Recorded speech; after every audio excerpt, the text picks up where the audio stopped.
That's a lot of press. Wow. Well, it's important stuff. And you know, our team out here, well, they've all become stars, superstars actually. But we want to thank you very much. We've had a tremendous time and I think a great success. And we just concluded a very successful NATO summit here in Turkey. And I want to thank President Erdogan, who's really a great man. He's a great leader. He's a friend of mine, been a friend of mine for a long time. He's a strong person, a very strong personality, and that's why he runs such a successful and good country, and really a great, I would say, a great country. Militarily, he's very powerful. People leave him alone, but he's really done a fantastic job. And from the moment we got off the plane, you look at the airports were beautiful. They built a new terminal for our arrival.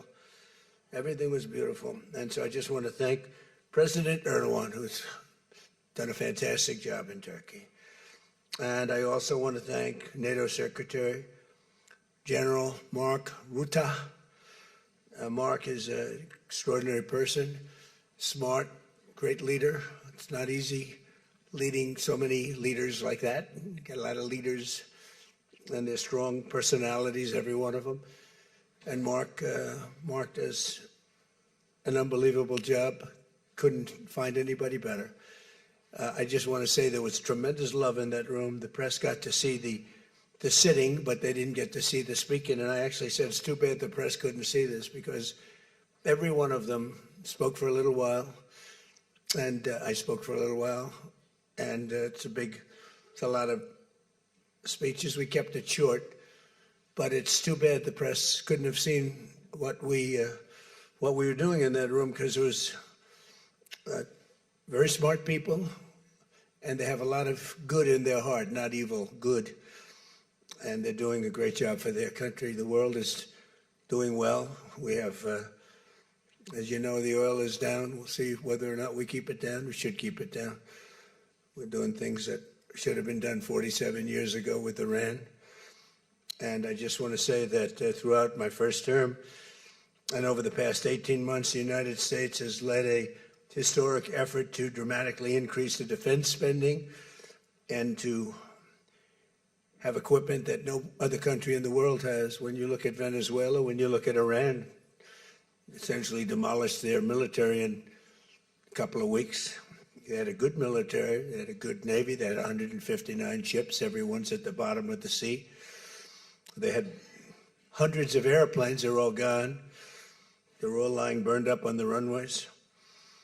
They were totally decimated, their radar's gone. Everything's gone, their leaders are gone, frankly. And their combat capability is pretty low. They have a small percentage of missiles left. They have some of the launchers, missile launchers left, call them launching pads, but most of that's been destroyed too. So we have the strongest military in the world by far, not even close. Everybody admits it. Last year's summit in the Netherlands was great also, and we achieved an unprecedented agreement to increase the annual defense spending, and it's the benchmark, raising it from 2% to 5% of GDP, which everybody said was impossible. And now they're all thanking me, and most of the countries have agreed to it. We have a couple of that didn't, but I have a feeling they're going to, and pretty quickly. In fact, today they were very positive. One of them in particular was, I didn't think, a good team player. Today was a great team player. As all of the leaders understand very well, the United States remains by far the largest contributor to NATO, monetarily and maybe otherwise, and the strongest military anywhere in the world. And they respect us as a country. Again, they didn't respect us 2 years ago. They laughed at us. NATO laughed at us. Everybody laughed at us. They don't laugh anymore. There's no more laughing. This year we invested a record $1 trillion in our armed forces, and we're going to be asking for $1.5 trillion coming up. We have the money being spent on the best equipment anywhere in the world. In the working session this morning, we discussed the progress other members are making toward the 5% target, and they're making great progress. Many of these countries are very rich, by the way. We don't have to feel sorry for them. But it doesn't mean they're properly protected. There's a big difference. Some have truly answered the call, and others are making big changes and will be answering the call. I think I can say in all cases they're going to be answering the call. And we'll be taking in over $1 trillion a year toward defense. And that's a tremendous amount of money. It's a big up. They were at 2%. They were actually at 1%. I got them to 2%. Then I wanted to get them to 5%. And we got up to 5% the last time. And they're, just again, if you could have seen the respect and the love in the room, and it's love really for the country, for our country. I don't want to say me because you'll say, oh, he's so conceited. He's such a conceited person. But they do. I mean, they like the job I'm doing. They said, sir, we love you. These are grown people saying that. Isn't that nice? Maybe, I don't know, maybe they're trying to get to me. And the way they did, because there was tremendous unity in that room. And I urge all nations to accelerate their plans to get the benchmark as quickly as possible. The benchmark is going to be that 5% number. That's the number it should have been for years. As a result of the commitment we achieved last year, defense spending of other NATO members surged by more than almost $150 billion in 2025, and much of that money is being spent on American-made equipment. They all want American-made equipment. We're pushing very hard to have the defense companies, and they're great. We make the best equipment, the Patriots and the Tomahawks, and everything we have is considered to be the best. Not by me, it's everybody wants it. I wish we made it faster because we could sell as much as we could make. And as you know, I had Lockheed and every one of the companies, all of the companies who are Raytheon as an example, Boeing. So many of those great companies are now building plants. They had big plants, but they were using them 24/7. I said, that's not the way to do it. You have to build more plants. You don't have to just go overtime. No tax on overtime. Remember that, please? No tax on overtime. Those people are happy. But they were doing literally 24 hours to get the Tomahawks done and the Patriots done and all of the other defensive and offensive equipment done. It's the most sought after equipment in the world. You saw that with Venezuela, where they had a lot of great equipment. It wasn't ours, and it didn't work. Our equipment works, but we have to produce it faster for other countries. For everybody, including ourselves, we have to produce it faster. So we think within a year and a half max, we'll be, instead of waiting for a year or 2 years, we'll be having it on a 2-week wait, maybe a 1-week wait. That's what I want. And it'll do really well. A lot of people are, just waiting. They're waiting. They want to get this defensive equipment, maybe in particular the defensive equipment, but offensive and defense. As much of that money is being spent on American-made equipment, that's the money that the European and Canada are spending, European countries mostly, and Canada. And they're spending that with the United States, largely. And it's American-made, made in the USA, as we say. Weapons, munitions, supporting thousands of American jobs. This will increase. We have the highest number of jobs. Right now, we have the most people working in the United States that we've ever had in the history of our country. We have the biggest investment ever made, $19.2 trillion. That's 6 times more than we've ever had. Think of it, 6 times. And what did that were tariffs. Without the tariffs, I think we would have done fine, like at about 2 or 3. The last administration had much less than $1 trillion invested for 4 years. We have $19.2 trillion invested in 1 year. We haven't gone into the extra almost a half a year, 1.5 years. Those numbers won't come out for a little while. So we have 19.2 trillion, not billion, not million, trillion with a T, invested in plants and equipment that's being built all over the country. Eli Lilly is building plants, big drug, Merck, all of them, the drug companies are building. The car companies are building like crazy. In fact, as you probably saw a big announcement yesterday, Toyota is leaving Mexico and they're going to build one of the biggest car manufacturing plants in the world in Texas. That's because of the tariffs, because we don't mind if you build in Mexico, but if you build in Mexico, you have to pay 25% tariff. If you build in Japan, or if you build in any place, now China is a much higher tariff. It's just 100% tariff because we don't want to lose our jobs. We don't want to have our workers lose their jobs. We have the largest number of plants being built for the most money ever in the history of our country. Car plants, AI plants, and all other plants, pharmaceutical plants, chips. We're not giving anything. All we're saying is, if you don't start, we'll give them 1.5 to 2 years to build their plant. If they don't have that, they have to pay 100%, 200%, even 250%. If they make a chip, or if they make a car, if they make pharmaceuticals. So the pharmaceutical companies are moving in at record levels. There's never been anything like what's happening. Let me put it a different way, put it to you in a more broad fashion. There has never been anything like has happened with this country or any other country in the history of the world. There has never been growth. There's never been manufacturing plants being built. We have so many being built. And in the big ones, like AI, some of the AI, we let them build their own electric plants. We force them to build. We don't want it because the old grid that we have wouldn't be able to supply it. They need, just as an industry, more energy than the entire country produces right now, when you think about it, which is incredible. So take all of the energy that the United States produces, and that one industry, which is so big, so powerful, it needs more than that. In fact, some people say almost double. So this was my idea. I said, you can never service that. You can't reinvigorate the grid. You can make it better, but nothing like that. You wouldn't be able to build. And we're leading China in AI, well, in just about everything. But we're leading China in AI. Even in TikTok, I was watching somebody say, oh, the TikTok deal, it's so bad well, because they say the deal was incredible, but they think the word that gets out is bad, except the numbers just came out, and I'm #1 on TikTok, and all I do is talk about communism, right? So it's sort of good. I used it to get elected too, but you have to get your word out.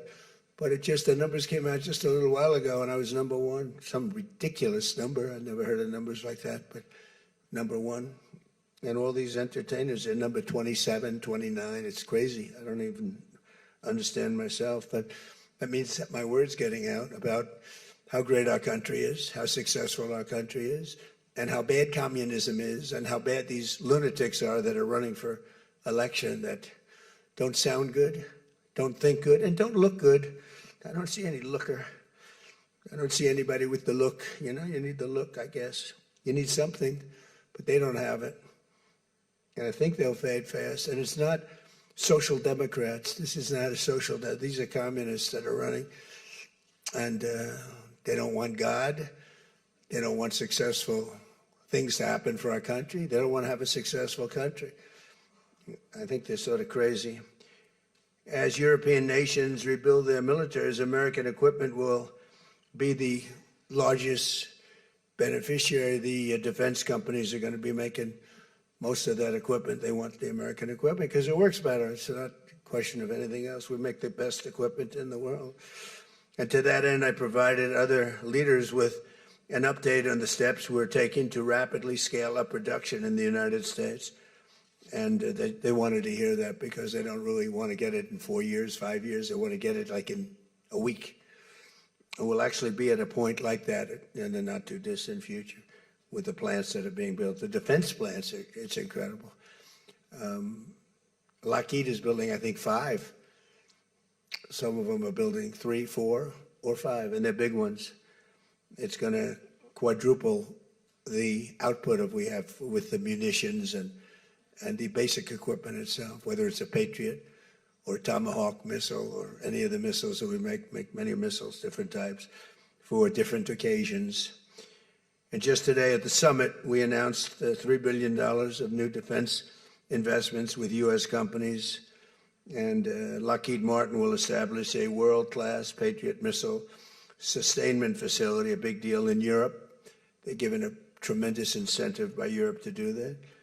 All goes to the benefit of us and Europe because they're getting the best equipment. Northrop Grumman is moving forward with the sale of advanced American drone technology. We're actually the leader in drone tech. A lot of people don't know that. We have the most sophisticated drones in the world. And we're a real, I guess we're the leader, but we'll soon be the leader by many times over. And Lockheed and Rheinmetall are announcing a partnership to build the Army Tactical Missile Systems, which is a big deal. And Anduril is announcing a deal to build their new Barracuda missiles, which is a very highly sophisticated, fast missile, and we're doing that for Poland. Poland's doing very well, by the way, with a very, very good president, great president, I think.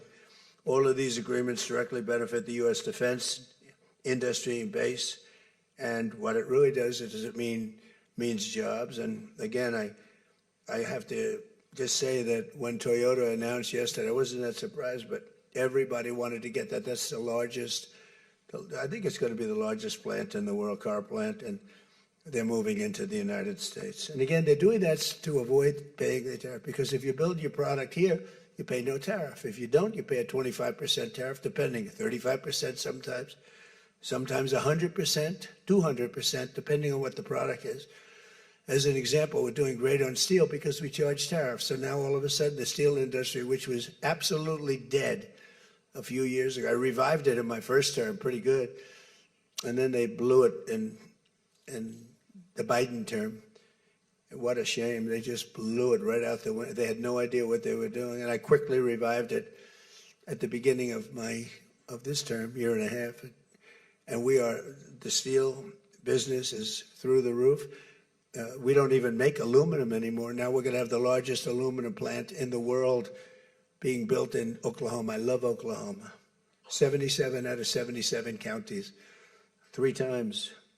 And it's great. It's a great state. They're going to be building the largest aluminum plant in the entire world in Oklahoma. It's starting very soon.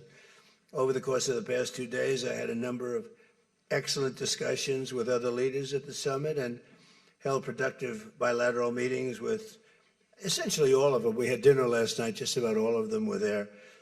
President Erdogan of Turkey, as well as President Zelensky, and he just came in, as you probably saw, had a little press conference, and also President al-Shara of Syria, who's doing an unbelievable job in unifying Syria. What a job he's doing. Syria was a mess with what happened with the previous government, you know that. Very dangerous place, and now it's just come together. He's done a fantastic job. People are talking about it. In every conversation, it was clear that America is back, and we're stronger and bigger and better than ever before. We have more jobs, as I said, than ever before. And we're respected again like maybe never before. We are so respected as a country. That's why I wish I told the Secretary General, Mark, I said, it's too bad the press could not see what's happening in this room. You saw the big round circle with all of the leaders of all of those countries. And I don't know, I think they should allow it. The theory is that they won't be speaking quite as freely, and it won't be quite as good, but who knows? It was amazing, actually. The unity in that room was incredible. Really a love. It was sort of pretty wild. There was a love in that room that was great. So this was a tremendously successful summit. And again, I want to thank President Erdogan, Turkey, and so many of the presidents, prime ministers. They were all here from NATO, the NATO countries. And in particular, we have to thank the Secretary General Mark Rutte for doing a fantastic job. He really put on a tremendous, his was just something, he just He's a unifier. He's a tremendous unifier. So I could take a few questions. We've done a few of these already today, so I don't think we should take too many. I don't think we should take, right? So we're going to keep it a little bit short, and I know a lot of you are going home. Some are going with me. So go ahead, please. Sir, yes. Yes. No. The gentleman right here. The very tall gentleman who's very insecure. He doesn't want to ask the question. He's a handsome guy, but he's very insecure. Go ahead. Do you want to shout it out? Give him a mic. How about giving him a mic? You shout it out.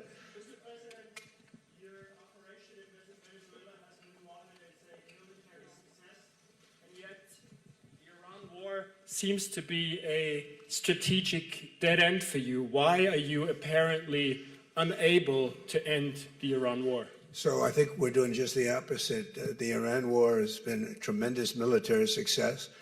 And, you know, I can only answer the question by saying they're not going to have a nuclear weapon. I think I was there for one reason, that Iran cannot have a nuclear weapon. I call it, we denuclearize Iran, and that's happened. They will never have a nuclear weapon. That stuff is so far down under a mountain. It's a granite mountain that collapsed on top of it. Take months to get it out. I think it's a tremendous success, Iran. And you see the oil prices are lower than they were when I started. And people like to say that, but look, they have no military left. Their Air Force is gone. As I said, their ships are gone. 159 ships are gone. They're at the bottom of the sea. Their radar is gone. Everything's gone. So when you say not a success, it's a tremendous success. The fake news likes to say how well they're doing. They're doing terribly. They have 350% inflation. When the war started, they had like 6%, 5%. They want to make a deal, but they don't know how to make a deal. And then they go around shooting ships at night. I don't like that. You know, they're dealing with very fine people. They're dealing with Steve Witkoff. They're dealing with Jared Kushner and J.D. Vance. And they're dealing with Marco and Scott. They're dealing with great people, but I don't know. I think they're a little loco. They're a little crazy. But they told us they'd like to go to the funeral of a very a person who was killed a lot of people. Khomeini killed a lot of people over the years, and there for a long time. Don't forget what we did. Should have been done 47 years ago. It could have been done any time within 40. This has gone on for, they were the bully of the Middle East. So they're a much different country. Now, in one day, all of their anti-aircraft things are gone. That doesn't mean they're not going to get a plane at some point. But all of it's gone. Everything's gone. Their leaders are gone. They had leaders, they're gone. And they had another set of leaders, they're gone. Now they have another set of leaders, they may be gone. Who knows? And you know what? I may be gone too, because I'm their number one target. It's out all over the place. I'm their number one because they're scum. That's the way they act, and that's the way they've done it for 47 years. But I'm doing what's right for the country. I'm doing really what's right for the world. They have to be stopped. And they've killed thousands, hundreds of thousands of people.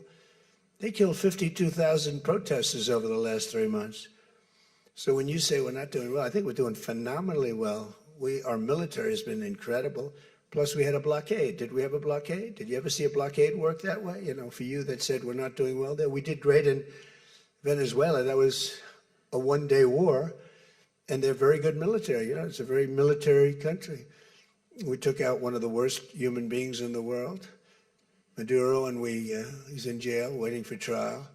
But what he did to this country was incredible, including the fact not only the drugs, but he had people pour into the country from prisons. They opened up their prisons. They allowed them to come in. We're getting them out. We're getting them all out. But we have, with the Biden open border policy, with Kamala as your borders are. Remember, she was the borders are, but she never called Border Patrol, never once, and she never went to the border. The border was a disaster. Now it's fixed. It's fixed where we have nobody, and I don't do these numbers. 0 people come in through our border, through our southern border. 0. And that's been announced now every month for the last 12 months, 0. We had millions of people come in, under 25 million people, I think more than that under Biden. And they weren't people that you want, and for the most part, they were drug dealers. They were escaped from, think of it, all the prisons, and I'm not just talking about from South America, I'm talking about from the Congo, I'm talking about from all over the world. The prisons were emptied out. They were emptied out into our country. But they had the worst murderers. We had people allowed in our country that should never, and they walked in through an open border policy.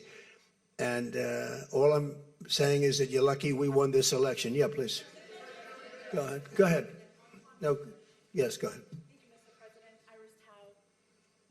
Who you with? Why don't you say your name and who you're with? It's always helpful. Thank you, Mr. President, for doing this. Iris Tao with NTD, with a sister media with the Epoch Times. Okay. On communism, you've been issuing a wake-up call to Americans at home about the dangers of communism. And now you're speaking on the world stage.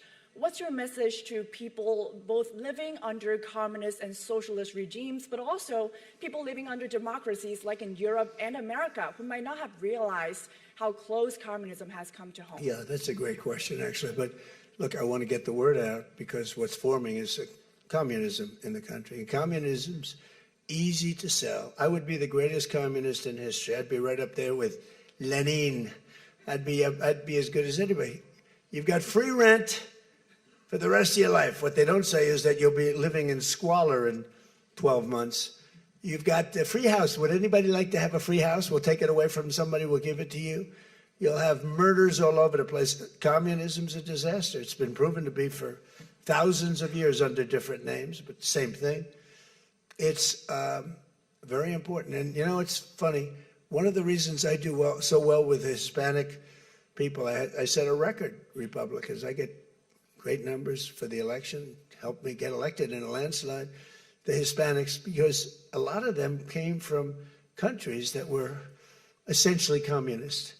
You know, whether you call them radical socialist or communist is not that much, but there's a little difference. When they say social democrats, we're social democrats, it sounds so nice. It's not nice, it's a very dangerous term. So I do talk about it, and I talk about it on TikTok, and I talk about it everywhere. I talk about it here. And you're right, it has become international, but it's never worked, and it's not going to work.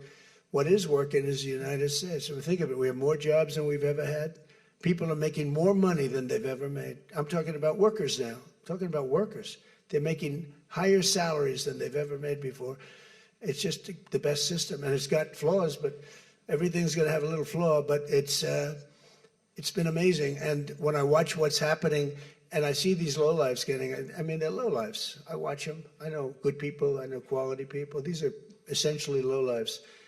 And when I see what they're talking, I think they're very dangerous in many ways. And I've said it, and then I said, boy, that's a pretty big statement. Then I realized, you know, a couple of people said, I think you're probably right.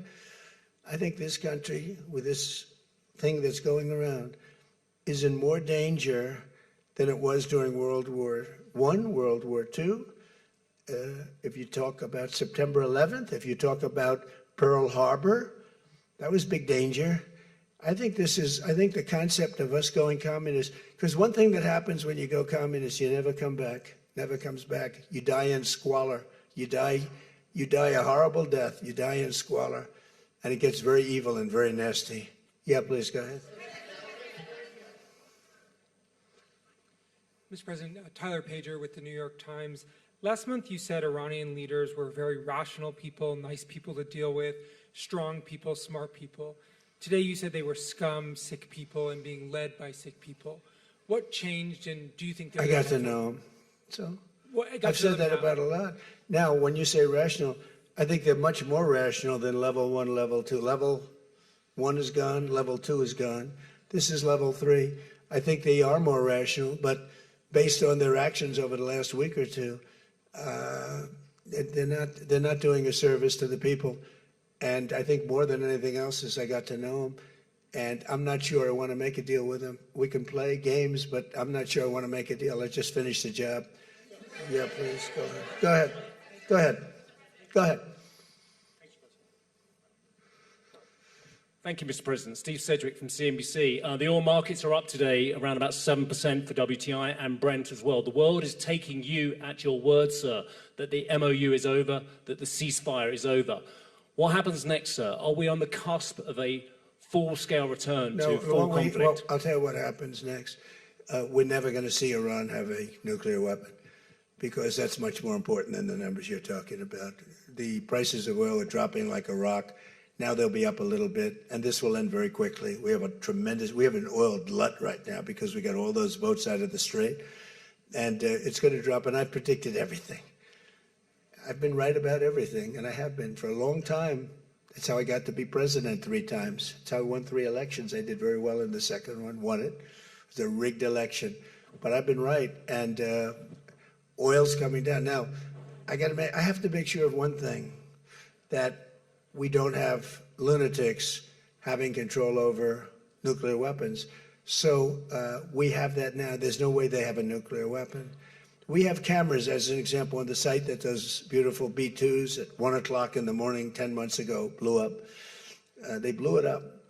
We have cameras, that's called Space Force, if they're in space. But we have cameras that can read the badge of the person going over to a site. Mohammed something. We say it's Mohammed something is there with shovels. Well, shovels won't get you there. The biggest machinery in the world probably won't get you there if you want to know the truth. It's way, way below. But we're watching that. And if anybody goes there, they get blown up. So nobody's going to touch that. Eventually, we'll take it. But what we do have is we have that. That's gone. If we wouldn't have had that, they would have had a nuclear weapon, and they would have wiped out Israel. If I weren't president, Israel wouldn't exist. And we did it 2 times. When the JCPOA, the Obama deal, when that was originally conceived, everything went to Iran. 1.7 billion in cash, hundreds of billions of dollars. They thought they could buy peace with these people. You can't do that. So the big thing we have is more important than anything we can talk about is you can't let lunatics have nuclear weapons. And we've stopped that. And that should have been stopped on a couple of other occasions, too, with different countries, but they didn't do that. Yeah, please.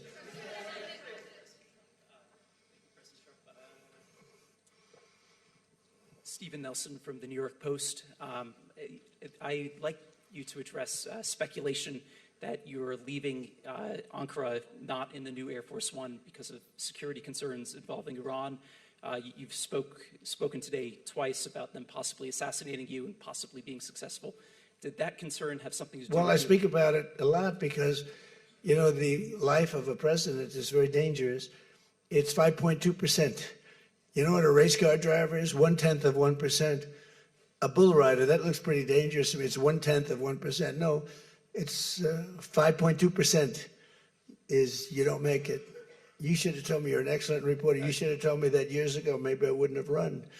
It's a very dangerous profession.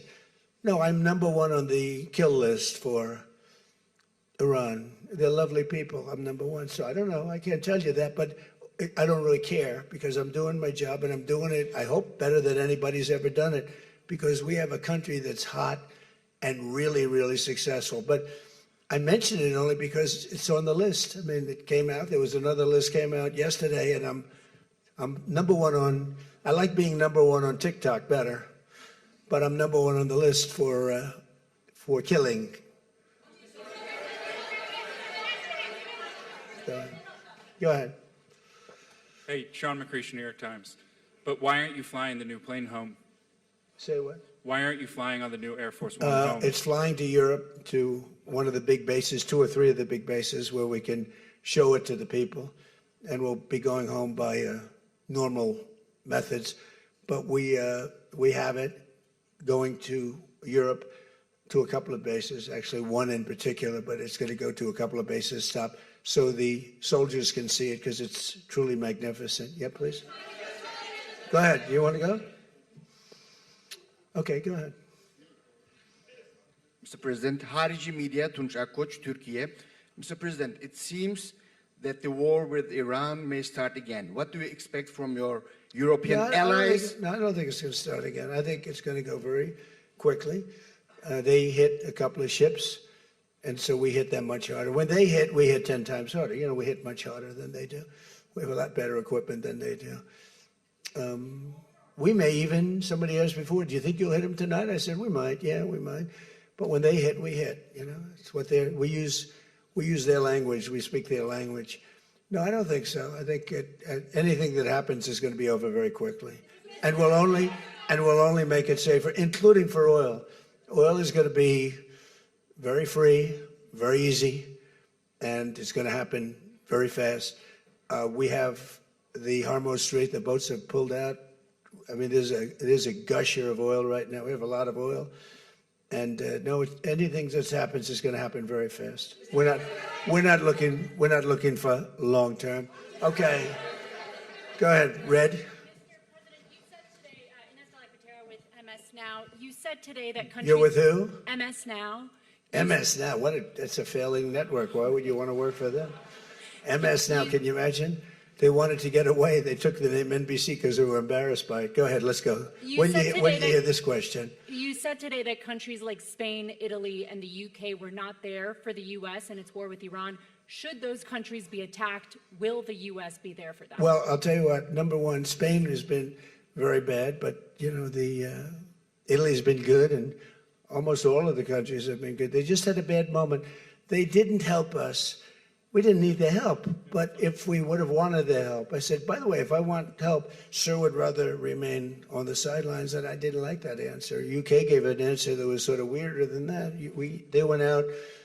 I said, would you like to help? They said, we do, but we want to wait till the war is over. This was not in the spirit of Winston Churchill.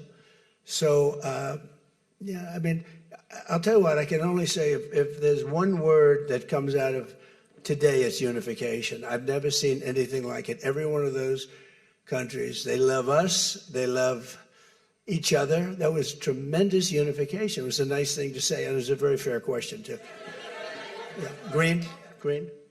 Yeah, you're wearing green, right? Thank you, Mr. President. Eda Turul from Haber Global TV, Turkey. Mr. President, after your meeting with President Erdogan, can you tell us whether you and President Erdogan reach an understanding on Turkey's return to the F-35 program and the future of U.S.-Turkey defense cooperation? And do you believe U.S.-Turkey relations are entering a new chapter right now? Well, I had a great relationship in my first term. You remember Pastor Brunson, and he was put in jail for 35 years, and I called. He was an evangelical hero, actually, very good man. And I called President Erdogan, and he let him out. I didn't pay anything like Obama and Biden pay billions of dollars all the time. I never paid any for anybody. I just let him out. Let him out. But in this case, I didn't say it the second way. I said it the first way. I said, look, he's a good man. He's highly respected in the evangelical, and I'd like you to let him out. And he was in my office, in the Oval Office the following day, Pastor Brunson. I had a great relationship. When Sleepy Joe Biden got in, bad things happened with a lot of things between the border. Everything was bad. We were laughed at all over the world, and we had a very bad relationship with a lot of countries. I think Turkey was one of those countries. But that changed on November 5th when we had the election. And it's one of our best relationships. We have a great relationship. And they're talking about the F-35 airplane, and it's the best plane, and everybody wants it. And we have to make a decision who we give it to. I mean, my inclination, because he stayed out of, he's not a huge fan of Bibi, and he's not a huge fan of Israel, but he stayed out of that war. He could have gone into that war very easily, and he didn't. At my request, he stayed out of that war. He's been a very good ally. I mean, Marco could tell you we have a very strong relationship with Turkey. You know, it's a very big country. It's a very powerful militarily. It's the second most powerful country in NATO. It's a NATO country. So whether or not we do that, I haven't totally made up my mind. But my inclination is to say, look, he's done everything. He's helped us in so many different ways. And you know who else has been good to us? China. China never came into the war. They get 50% of their oil from Hormuz Strait. They never came into the war. They never said, I'm going to send a ship in 5 destroyers along each side of the ship. They never did. No, President Xi's been great. Everyone's been sort of great, to be honest. You know why? Because they respect our country again. They laughed at our country. They thought we were a bunch of fools. They saw a president that couldn't talk, he couldn't walk. It was a disaster. They lost respect for our country, but now they have more respect for our country than they've ever had before. Thank you all very much. We'll see you back. Thank you very much, everybody.